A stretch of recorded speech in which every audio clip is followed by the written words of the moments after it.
এই মুহূর্তে আবহাওয়ার গুরুত্বপূর্ণ খবর। আবহাওয়াতে অনেকটা পরিবর্তন এসে গেছে। আকাশে রোদের দেখা মিলতে শুরু করেছে, তবে ঠান্ডার দাপট রাত থেকে সকালে পাওয়া যাচ্ছে। তবে দিনের বেলার দিকে এই ঠান্ডার দাপট থাকার সম্ভাবনা অনেকটাই কম। এরই মধ্যে আবার বৃষ্টিপাতের সতর্কতা জারি করেছে ভারতীয় মৌসুম ভবন এবং আলিপুর আবহাওয়া দপ্তর। তো বৃষ্টিপাত যে হওয়ার সম্ভাবনা সেটা 13 তারিখ থেকে 15 তারিখের মধ্যে বিক্ষিপ্তভাবে হওয়ার সম্ভাবনাই রয়েছে। হালকা থেকে বিক্ষিপ্ত মাঝারিভাবে হতে পারে। কোন কোন এলাকাগুলিতে এই বৃষ্টিপাত হতে পারে আমরা এখানে আলোচনা করব।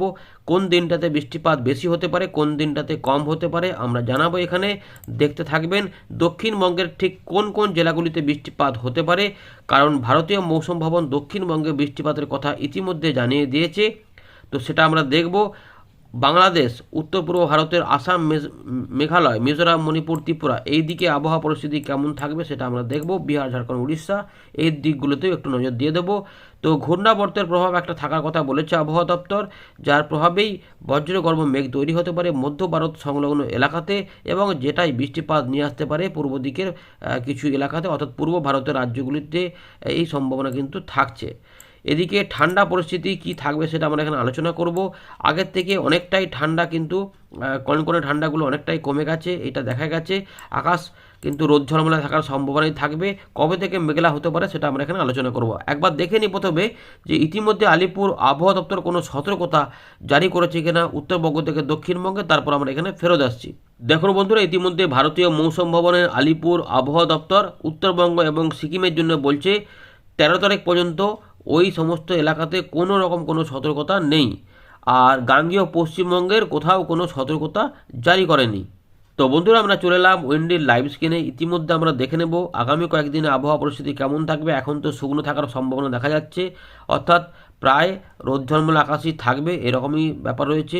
রাতের বেলার দিকে ঠান্ডা হয়তো কত ডিগ্রি হতে পারে, সন্ধ্যের পর থেকে 16-17 মধ্যে থাকতে পারে। এর পাশাপাশি একদম রাতের দিকে 14 থেকে 13। শনিবারে যখন আমরা দেখব এই পরিস্থিতি কিন্তু সকাল 9টা পর্যন্ত, রাত থেকে 9 ডিগ্রিতে পর্যন্ত পৌঁছে যেতে পারে। 9, 10, 11, 12-র মধ্যে থাকবে পশ্চিমবঙ্গ থেকে বাংলাদেশ এবং আসাম, মিজোরাম, মণিপুর, নাগাল্যান্ড, ত্রিপুরা এই সমস্ত এলাকাতে। রবিবারেও দেখা যাবে যে কিছুটা ঠান্ডা পরিস্থিতি বজায় থাকবে। 10 ডিগ্রি পর্যন্ত তাপমাত্রা 10 থেকে 13-র মধ্যে ঘোরাফেরা করবে, অর্থাৎ একটু ঠান্ডা ঠান্ডা ভাবটা থাকবেই রাত থেকে সকালের দিকে বা সন্ধ্যের পর থেকে। কিন্তু 11 তারিখ দুপুরের পর থেকে ঝাড়খণ্ড, উড়িষ্যা এবং ছত্তিশগড় সংলগ্ন কিছুটা মধ্য ভারতে দেখা যাবে যে বজ্রগর্ভ মেঘ তৈরি হচ্ছে এবং সেখানে মেঘের আকাশ শুরু হবে এবং সেগুলো আস্তে আস্তে ঝাপসা আকাশ তৈরি করতে পারে। এইভাবে যখন মেঘটা এগিয়ে আসবে সেটা কিন্তু আমাদের পশ্চিমবঙ্গে, দক্ষিণবঙ্গের যে এই যে এলাকাগুলি রয়েছে, যেটা পুরুলিয়া, পশ্চিম বর্ধমান, পূর্ব বর্ধমান, বীরভূম, এর পাশাপাশি কিছুটা এখানে বাঁকুড়া, পুরুলিয়া এই সাইডগুলোতেও এবং সঙ্গে কিছুটা ঝাড়গ্রাম বা নদিয়া এই এলাকাগুলোতে একটু ঝাপসা আকাশ তৈরি করতে পারে, কিন্তু এতে ওই দিনে বৃষ্টিপাত নাও হতে পারে। বৃষ্টিপাতের মেঘ উড়িষ্যার দিকেই থাকতে পারে বা ছত্তিশগড়ের দিকে। সোমবার থেকে আরেকটু পরিবর্তন হবে, একটু ঝাপসা আকাশটা বাড়তে পারে। এইখানে তাপমাত্রা কিন্তু দেখবেন যে বাড়ছে, 14 ডিগ্রি থেকে 15 ডিগ্রি সর্বনিম্ন পৌঁছে যাবে, অর্থাৎ এই সময়কাল থেকে ঠান্ডার পরিবেশ অনেকটাই কমে যাবে। দিনের বেলাতে 27 থেকে 28 তাপমাত্রা থাকার সম্ভাবনা রয়েছে এবং এই মেঘ ধীরে ধীরে বাড়বে।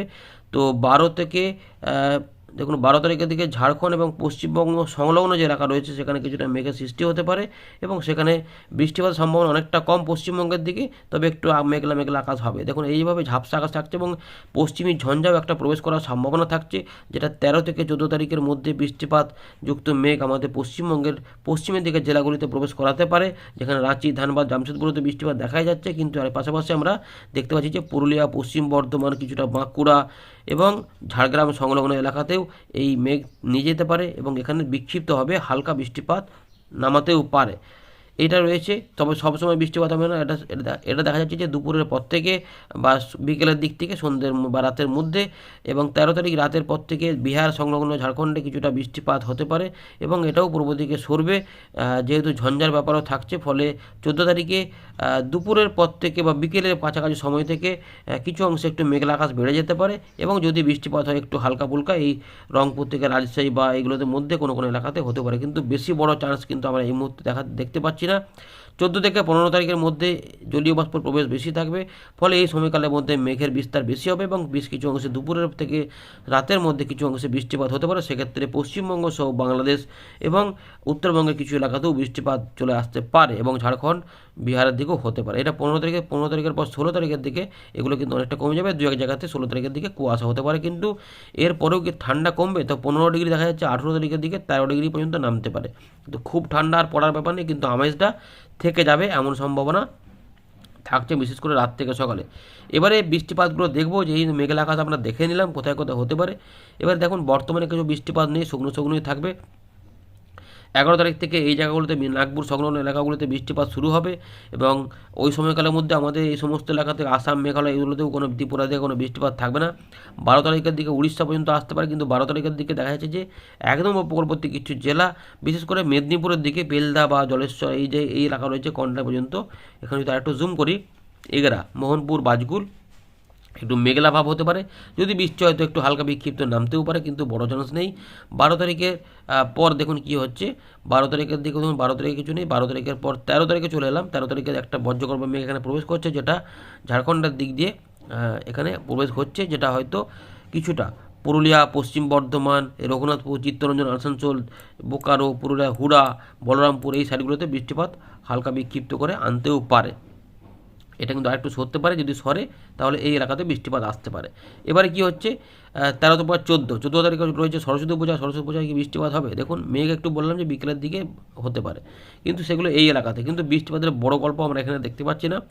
যদি হয়তো বিক্ষিপ্তভাবে কোনো এক জায়গাতে, দু এক জায়গাতে এই মালদা, বীরভূম, মুর্শিদাবাদ এই সংলগ্ন এলাকাতে হতে পারে, না হলে বৃষ্টিপাত নেই। তবে রাতের পর থেকে 15 তারিখের মধ্যে কিছু অংশে বৃষ্টিপাত এখন এইভাবে ঢুকতে পারে, যখন এটা এই এলাকাগুলোর মধ্যে কভার দিতে পারে। সেক্ষেত্রে মালদা, দিনাজপুর, এখানে খুলনা বিভাগের উপর দিকগুলোতে এবং পুরুলিয়া, বাঁকুড়া, ঝাড়গ্রাম, মুর্শিদাবাদ, পূর্ব বর্ধমানের পাশাপাশি ঢাকা, খুলনা, বরিশাল পর্যন্ত, মেহেরপুর এগুলোতেও, বেলডাঙ্গা, বহরমপুর, কাটোয়া, বর্ধমান ছড়িয়ে ছিটিয়ে বৃষ্টিপাত, আরামবাগ, চন্দননগর, কলকাতা, পানিহাটি, কোলাঘাট, খড়গপুর, দেখুন সব দিকেই কোথাও না কোথাও একটু বিক্ষিপ্ত হবে বৃষ্টিপাত দেখা যায়। তার মধ্যে বেশি বৃষ্টিপাতটা এই এলাকার মধ্যে সম্ভাবনা দেখা যায়। এই সময়তে ত্রিপুরাতে একটুখানি, ত্রিপুরার ঠিক পশ্চিম ভাগে কিছু অংশে বৃষ্টিপাত পৌঁছাতেও পারে, কিন্তু খুব বড় সম্ভাবনার মধ্যে নেই, অল্পের মধ্যে রয়েছে।